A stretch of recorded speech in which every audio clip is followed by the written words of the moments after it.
Le pacifisme et tout ce qu'il recouvre, il est à l'ouest. Et les euromissiles, ils sont à l'est. We shall fight in the hills. We shall never surrender. Não estamos mais isolados. A solidariedade europeia não nos faltará. Diplomatas, um podcast de análise da atualidade internacional com Teresa de Sousa e Carlos Gaspar. Bom dia e bem-vindos a mais um episódio do podcast Diplomatas no Público. Eu sou o Ivo Neto e comigo está a jornalista Teresa de Sousa e o investigador Carlos Gaspar. Estamos a gravar na tarde de 4 de julho, numa das semanas mais intensas ao nível da política internacional no continente europeu. A questão aqui mesmo é por onde começar, Carlos e Teresa, mas vamos seguir a linha temporal. França vai no domingo à segunda volta das eleições legislativas. Na primeira volta, no passado fim de semana, a União Nacional de Marine Le Pen venceu com 33% dos votos. A nova Frente Popular ficou com 28% e a aliança de Macron alcançou os 21%. Logo depois deste resultado, à esquerda falou-se de uma grande coligação capaz de derrotar a possível maioria absoluta do partido de Le Pen. Já do lado de Macron, há sinais pouco claros do que pode acontecer. Teresa, há na verdade alguma coisa que os partidos da oposição possam fazer para impedir a chegada da extrema-direita ao poder em França? Os partidos que ainda não são da oposição podem Exatamente. passar a ser. A maioria presidencial ainda é a maioria presidencial. A questão é uma frente republicana, como agora estão a dizer os franceses desde a primeira volta, que seja o mais extensa possível, porque isto para os nossos ouvintes não é claro, mas as eleições francesas são uninominais a duas voltas, o que quer dizer, as britânicas são uninominais a uma volta, estas são as duas, o que quer dizer que na segunda volta normalmente apresentam-se apenas dois candidatos, os mais votados, embora possam aparecer a candidatar-se 3 ou 4, desde que tenham mais de 12% dos eleitores registados naquela específica circunscrição eleitoral.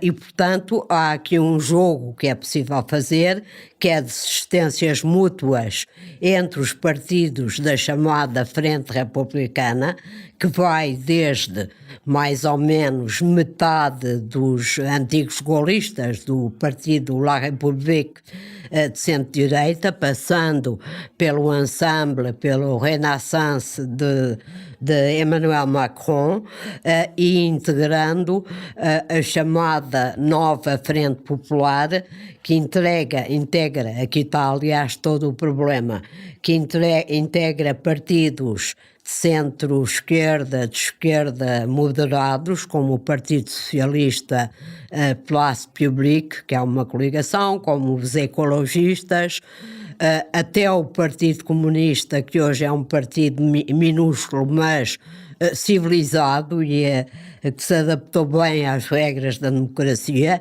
mas que tem como partido ainda dominante o partido de Jean-Luc Mélenchon, a França Insubmissa, que é aqui o pomo da discórdia para que esta frente republicana possa funcionar perfeitamente. Mas o susto da possibilidade de uma vitória esmagadora do Rassemblement National de Marine Le Pen foi tão grande que houve um processo muito acentuado, muito amplo de desistências mútuas entre os vários partidos do centro-direita e da esquerda, para que haja a possibilidade de derrotar o candidato da Frente Nacional, da União Nacional, do Rassemblement National na segunda volta. E isso já teve uma consequência muito positiva ou melhor, não é bem positiva, mas é pelo menos do mal o menos, como diz o povo, que é, neste momento, todas as sondagens dizem que o Rassemblement Nacional de Marine Le Pen e de Bardella não vai conseguir ter a maioria absoluta. Se não tiver a maioria absoluta, não é claro que possa formar governo e, portanto, o problema põe-se, vão o centro e a esquerda conseguir um entendimento, um compromisso, coisa muito rara em França, ao contrário do que acontece na maioria dos países europeus, para conseguir um governo de união republicana que impeça o partido de extrema-direita francesa a chegar ao poder. É imenso o que está em causa nestas eleições. Para a França, para a Europa, para a relação transatlântica, para o mundo, não podiam ser mais consequenciais. E eu vou aproveitar, Carlos, eu ia lhe fazer uma pergunta, mas a Teresa toca aqui num ponto que eu ia ter que fazer mais à frente. Essa questão do partido governar ou não com a maioria absoluta, há também uma clivagem entre a própria Le Pen e o Bardella, Teresa, não é? Em que a Le Pen diz que sim, mesmo sem maioria absoluta, o Bardella neste caso é mais cauteloso nessa hipótese. Não há divisão nenhuma entre Marine Le Pen e Bardella, há um jogo político. Bardella, que é o candidato a primeiro-ministro, diz que sem maioria absoluta não governa, que é para mobilizar os seus eleitores. Le Pen um pouco mais cuidadosa, mas sem dizer nada de absolutamente contrário, diz que depende da maioria relativa. Se tiverem um número de deputados muito próximo da maioria absoluta, ela diz que pode haver entendimentos e pode haver acordos e governar. Se esse número de deputados for bastante longe da maioria absoluta, então a Rassemblement Nacional não governará. Ora, o que dizem hoje as sondagens é que, apesar de tudo, o Rassemblement Nacional está bastante longe da maioria absoluta. Agora há aqui um fator imponderável que nenhuma sondagem ou nenhum líder partidário, nenhum partido pode antecipar, que é os líderes partidários, os partidos, dizem se os candidatos da nova Frente Popular estiverem à nossa frente, nós, maioria presidencial, desistimos. Ou vice-versa. Nós não sabemos, nem ninguém sabe, se os eleitores seguem ou não seguem esse conselho, porque não sabemos se um eleitor centrista, por exemplo, que esteja perante uma escolha entre um candidato da França insubmissa ou do partido de Marine Le Pen, não sabemos o que ele vai escolher. Ele pode escolher o que quiser. Portanto, há aqui um imponderável que nos recomenda alguma prudência. E agora sim, para o Carlos, uma das hipóteses deixadas em aberto neste momento é a questão da coabitação entre um primeiro-ministro de um partido e um presidente de uma ala partidária totalmente oposta. Durante um ano não pode haver novas legislativas e as presidenciais estão apenas agendadas para 2017. E 27. 2027, peço desculpa, obrigado, Teresa. Como vai ser a relação entre Macron e Bardella se confirmar a possível vitória da União Nacional, Carlos? Péssima. Em França há duas ou três coisas que já são claras. A primeira é que há uma crise do regime constitucional da Quinta República, porque o regime constitucional da Quinta República só funciona efetivamente quando a maioria parlamentar é a maioria presidencial. E, como disse Edouard Philippe, o antigo primeiro-ministro de Emmanuel Macron, o presidente destruiu a maioria presidencial com a sua decisão de convocar eleições antecipadas. Há uma segunda crise que é uma crise do sistema de partidos, uma vez que onde existia no passado uma alternância entre uma maioria gaullista republicana e uma maioria da esquerda socialista, com mais ou menos apêndices de um lado e do outro. Agora há dois extremos. Por um lado, a Frente Nacional, o Rassemblement National, por outro lado, a France Insoumise, que é tão radical e tão extremista como o Rassemblement National, e o centro, que devia ser dominante na teoria do presidente Macron, está em migalhas. Não só está em migalhas, como está em minoria. Isso abre caminho a uma terceira crise, que é uma crise da democracia francesa. Aquilo que nós, com toda a probabilidade, vamos ter no domingo é uma Assembleia Nacional que se vai constituir sob o síndrome de Weimar. Isto é, uma Assembleia Nacional onde os extremos têm a maioria. A soma do Rassemblement National e da France Insoumise, e estou a excluir, como a Teresa fez, e muito bem, socialistas, comunistas, verdes e essa velha esquerda que está integrada no sistema. O número de deputados da France Insoumise e o número de deputados do Rassemblement National pode ser, com toda a probabilidade vai ser, mais do que metade da Assembleia Nacional. A última vez que isso aconteceu na história parlamentar internacional foi em 1932, na eleição do Reichstag, em que o KPD, os comunistas alemães e o partido nazi tiveram mais de metade dos deputados. E nessa situação a democracia está posta em causa. Não está apenas paralisada, está posta em causa porque há uma maioria dos eleitores que vota em partidos que são contra a democracia e contra o regime constitucional.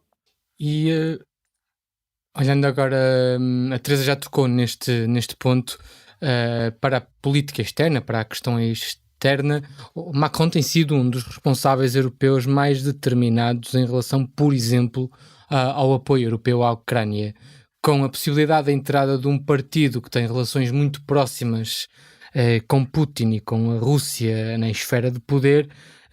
Teresa, o que é que pode de facto mudar no apoio europeu a Kiev? É um problema muito sério que eu diria que terá repercussões na União Europeia, mas que pode ter repercussões na própria Aliança Atlântica, o que é ainda mais grave. Neste momento, em relação à guerra na Ucrânia, eu acho que não haverá nenhum líder europeu tão preocupado. Estão todos muito preocupados, mas tão preocupados com as eleições em França como neste momento o presidente Zelensky. Eu só faço notar que Bardella e Le Pen têm feito uma campanha a dizer que vão, ainda ontem Bardella voltou a dizer isso, que vão continuar a apoiar a Ucrânia, embora também digam que vão apoiar menos, assumem já essa posição, nomeadamente pondo em causa o envio de mísseis de longo alcance, os Scalps franceses, que Macron já tinha dado orientações para serem enviados para Kiev e que Bardella já disse que são mísseis que podem levar a uma escalada da guerra, o mesmo com outro tipo de armamento que a França já se tinha comprometido a entregar ou já está a entregar à Ucrânia. Portanto, há aqui um problema sério, embora um e outro digam que não vão pôr em causa totalmente o apoio à Ucrânia, mas eu quero só recordar que se houvesse alguma dúvida sobre o verdadeiro pensamento e a verdadeira proximidade do Rassemblement National de Moscovo, essa dúvida desaparece quando vimos hoje uma nota do Ministério dos Negócios Estrangeiros russo, do gabinete de Lavrov, do Ministro dos Negócios Estrangeiros russo, que diz justamente que felicita Marine Le Pen pela sua vitória na primeira volta e na possibilidade de vencer a segunda, dizendo que finalmente a França vai ter uma política externa soberana, livre das imposições de Bruxelas e dos Estados Unidos. Não sei se isto ajuda Marine Le Pen, mas é esta a posição do Kremlin e não deixa qualquer dúvida sobre a verdadeira natureza de um governo de extrema-direita em França. Sabe-se que Marine Le Pen quer retirar a França do comando integrado da NATO, sabe-se que se vê com muito maus olhos a relação transatlântica, que é vital para a União Europeia, já era vital antes da guerra da Ucrânia, hoje ainda é muito mais fundamental. Sabe-se que Marine Le Pen, embora tenha tentado moderar o seu euroceticismo, porque sabe que isso não agrada muito ao eleitorado francês, tem uma visão que Bardella também já expôs longamente sobre a integração europeia e o papel da França em Bruxelas, que se aproxima bastante mais da de Viktor Orbán na Hungria do que propriamente a posição tradicional da França e dos países centrais da integração europeia. Bardella diz coisas, como disse ontem, numa conferência de imprensa verdadeiramente extraordinárias, que pelos vistos os franceses não prestam grande atenção, como por exemplo a decisão de reduzir a contribuição da França para o orçamento da União Europeia, para o orçamento comunitário, acrescentando na pergunta seguinte do jornalista que isso não quer dizer que aceite qualquer redução do financiamento da PAC, da Política Agrícola Comum, aos agricultores franceses. Portanto, não são só estas contradições, é o papel da França na cena internacional, a importância da França na cena europeia, atlântica e internacional, que sofrerá, mesmo com Macron na presidência por mais 2 ou 3 anos, sofrerá um choque, uma diminuição, uma redução, uma contradição muitíssimo fortes. Eu só queria acrescentar muito rapidamente que se nos pusermos no papel, na situação que hoje deve estar a viver o chanceler alemão Olaf Scholz, percebemos também que ele deve ser um dos líderes mais angustiados da União Europeia, da Europa. A RFA, a República Federal Alemã, foi constituída assente em 2 pilares fundamentais: a aliança com os Estados Unidos, a aliança com a França. Foi a partir daqui que se fez a integração europeia e a integração da Alemanha no concerto dos países democráticos e civilizados. A iminência de Le Pen-Trump deixa a Alemanha numa situação verdadeiramente complicada. Pilar, que é a Grã-Bretanha, portanto... Está fora da União Europeia. Mas está dentro da NATO e é parte integrante da Europa e é um dos Estados que garante que a criação, que está na gênese da República Federal da Alemanha e que é o inventor da NATO, e nesse sentido é o aliado da República Federal da Alemanha. A Polónia, por um lado, no quadro europeu, a Inglaterra, por outro lado, no quadro da NATO, da segurança europeia, e também, de certa maneira, do lado europeu, uma vez que, por exemplo, a indústria de defesa europeia é uma política crucial da União Europeia nos próximos anos, que tendencialmente vai estar aberta à participação de empresas britânicas, até porque são mais avançadas do que a maior parte dos congêneres europeus nesse domínio, e também em paralelo com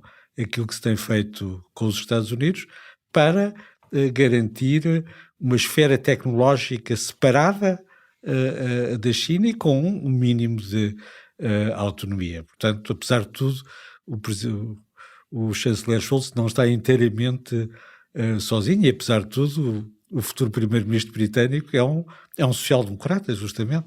E é precisamente para aí que vamos agora. Estão a decorrer neste momento as eleições no Reino Unido e há um vencedor anunciado, o líder dos trabalhistas, Keir Starmer. Carlos, quem é este mais que provável futuro primeiro-ministro do Reino Unido?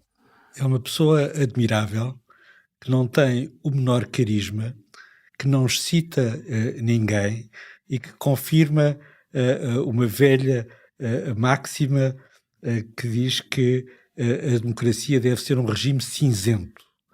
Os regimes mobilizacionais são tipicamente os regimes totalitários, onde a única coisa que está garantida é o futuro, uma vez que o futuro está predeterminado pela ideologia. E aqui, ao contrário, é o presente que parece razoavelmente estabilizado. A Grã-Bretanha é a única grande potência normal hoje em dia no Conselho de Segurança, sobretudo se verificar a previsão catastrófica da Teresa sobre as eleições norte-americanas. Imagine o que é o Conselho de Segurança com Putin, Xi Jinping, Le Pen e Trump, não é? Todos nós vamos passar a seguir com a maior atenção a política externa britânica, que, aliás, vai seguir exatamente a mesma linha que o Partido Conservador, não só na relação com a NATO e a Ucrânia.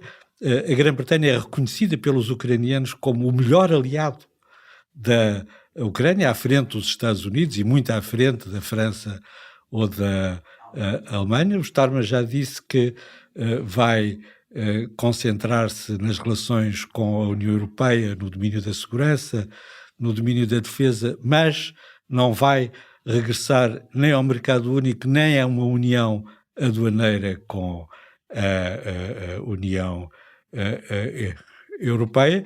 É crucial a Grã-Bretanha no quadro da NATO para a República Federal da Alemanha, que não é grande coisa no capítulo da estratégia militar, ter um verdadeiro aliado estratégico, um país que sabe pensar estrategicamente e que tem os meios e a capacidade e a credibilidade como um aliado decisivo, não apenas da Ucrânia, mas também da Suécia e da Finlândia, com quem tinha relações especiais antes de os trazer para a Aliança Atlântica. E tudo isso à volta de um personagem, um advogado de direitos humanos. Lembro-me um pouco o Sampaio, o presidente Jorge Sampaio, um advogado de direitos humanos, calmo, que tem qualidades de representação, que é uma pessoa séria, pausada, moderada, ao contrário da Europa continental, onde todas as pessoas estão dilaceradas, confusas e divididas. E, Teresa, nestas eleições o Story arriscam uma das maiores derrotas de sempre. Há, na verdade, sondagens para todos os gostos, mas todas indicam que pode ser uma derrota muito pesada, depois de, nas últimas eleições, os trabalhistas terem sofrido a pior derrota desde 1935. O que é que aconteceu neste período de tempo para uma mudança tão significativa no ambiente político? Bom, o sistema político-partidário britânico e a própria cultura política, a tradição política britânica, tem esta base de estabilidade e de alternância muito sólida que o Carlos acaba de referir. É um sistema um pouco como o americano, entre republicanos e democratas. Eu temo, não tenho a certeza, que aquilo que aconteceu na América, em que este sistema de equilíbrio entre democratas e republicanos tenha sido desvirtuado pela transformação do Partido Republicano num partido radical, extremista, liderado por um homem que todos nós conhecemos e que não inspira confiança a ninguém, nem tem qualquer proximidade com o pensamento conservador do Partido Republicano americano, o Donald Trump. O risco no Reino Unido talvez seja menor de cair neste extremo em que caiu a política norte-americana, e terá menos consequências também, não é a superpotência americana, mas há aqui um risco muito grande para o partido, para os Tories, para o Partido Conservador Britânico, que por sinal é o partido mais antigo do mundo e que tem um papel determinante na história do Reino Unido, da sua democracia. O que é que pode acontecer? Neste momento, o Partido Conservador Britânico, aliás, isso foi completamente visível durante a governação de Sunak, de Rishi Sunak, no meio disto tudo é um pragmático moderado que nem sequer teve condições para aplicar o seu pragmatismo e a sua moderação por causa do seu próprio partido. É um partido onde se digladiam posições muito diferentes, muitas delas num sentido muito radical e muito extremista, como aconteceu ao Partido Republicano norte-americano. Vai haver certamente depois destas eleições, até porque eles vão ter, como disseste, o pior resultado sempre, muito provavelmente uma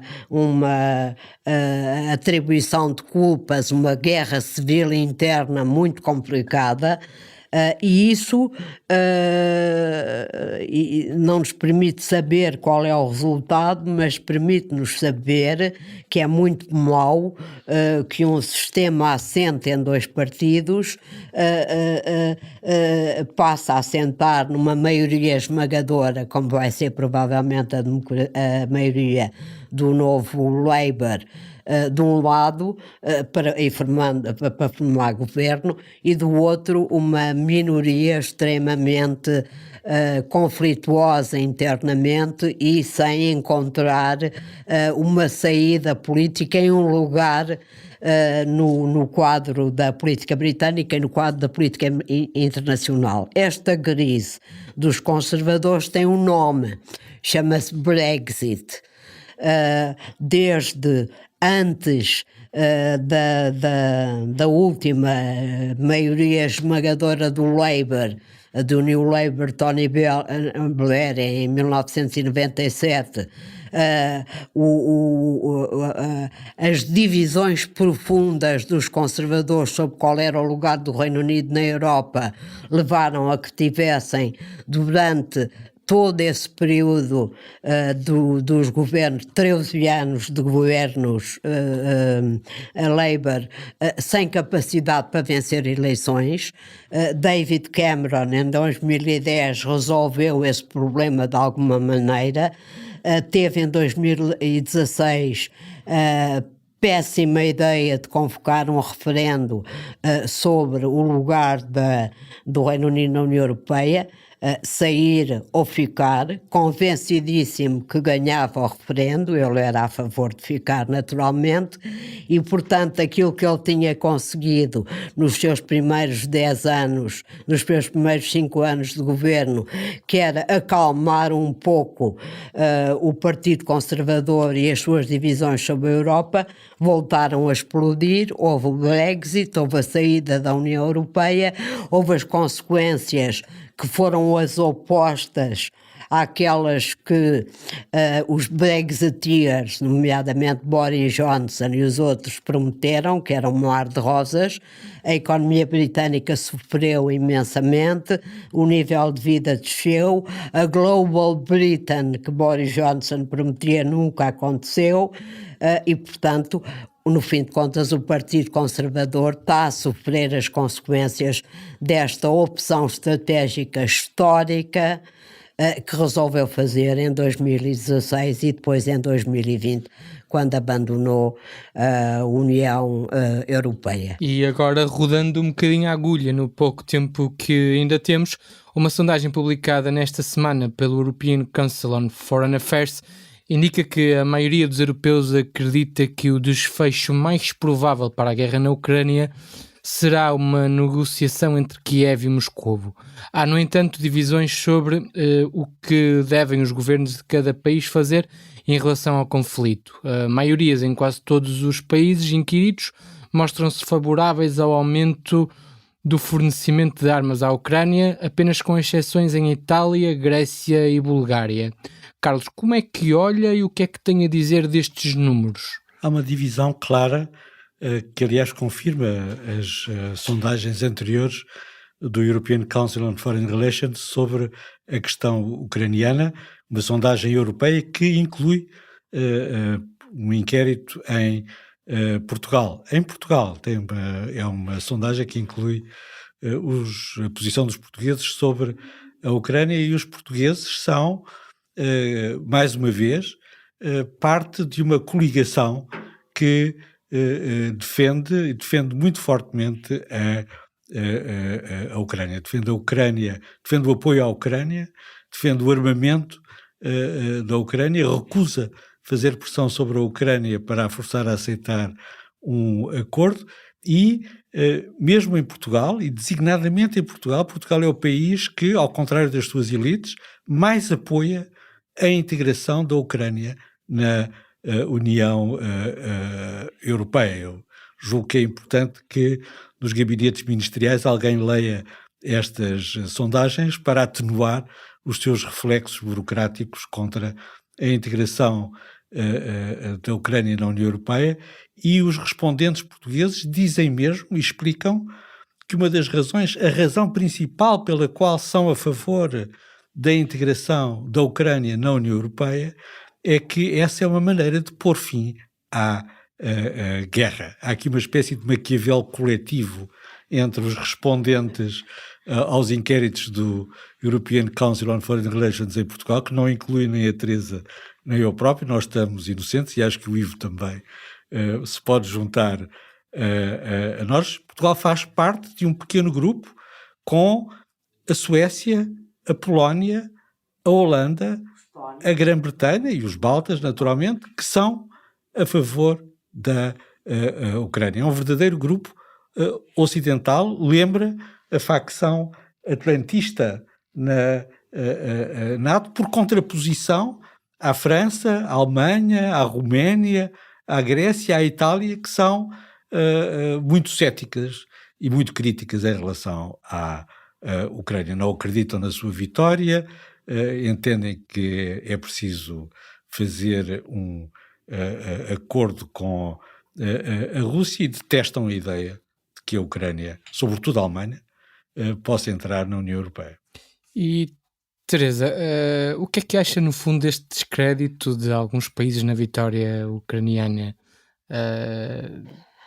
Atenção, são as posições das opiniões públicas, não são dos governos, não tem necessariamente de ser dos governos, mas mesmo assim não é bem um descrédito, é mais a ideia de que a Rússia talvez seja demasiado forte para que a Ucrânia consiga vencer esta batalha, esquecendo um pouco que a Ucrânia pode compensar a sua fraqueza em termos populacionais e do tamanho das suas forças armadas com um armamento que lhe devia ser dado em mais quantidade e mais rapidamente, que é necessariamente muito mais avançado e sofisticado que o armamento que a Rússia utiliza.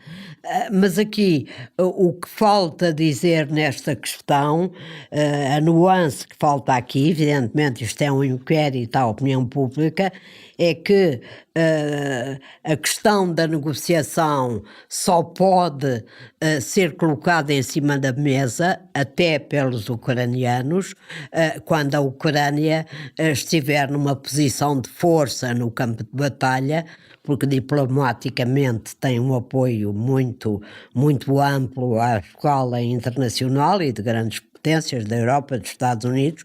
Quando a Ucrânia estiver numa posição de força no campo de batalha, ou dito de outra maneira, quando Putin chegar à conclusão de que não pode vencer esta guerra. Enquanto ele acreditar que a pode vencer, creio que não haverá negociações possíveis. Agora, só queria chamar a atenção, voltando ao nosso cenário de pesadelo, que a NATO, que é a grande força militar que no fim de contas está por trás da Ucrânia,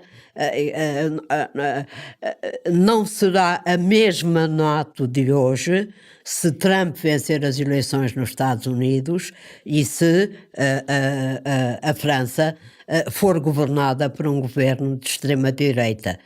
Isto enfraquecerá a União Europeia e enfraquecerá, sobretudo conjugada com uma vitória de Trump, enfraquecerá muito a própria NATO, que desde a guerra da Ucrânia não fez mais do que se unir, fortalecer, encontrar a sua nova missão e ser o sustentáculo fundamental com o qual a Ucrânia pode contar, mesmo sem, naturalmente, o envolvimento de tropas da NATO no terreno. Terão de ser os ucranianos que continuarão a ter de morrer pela segurança europeia e ocidental. Nós terminamos por aqui o nosso podcast esta semana. Eu convido-vos a todos a acompanhar a Noite Eleitoral no Reino Unido, que vamos fazer hoje no nosso site e que podem acompanhar amanhã ao rescaldo. Convido-vos também a acompanhar a cobertura que vamos fazer durante o fim de semana da segunda volta em França, e para a semana cá estaremos. Muito obrigado. Obrigada. O podcast Diplomatas é uma parceria Público-IPRI, Instituto Português de Relações Internacionais.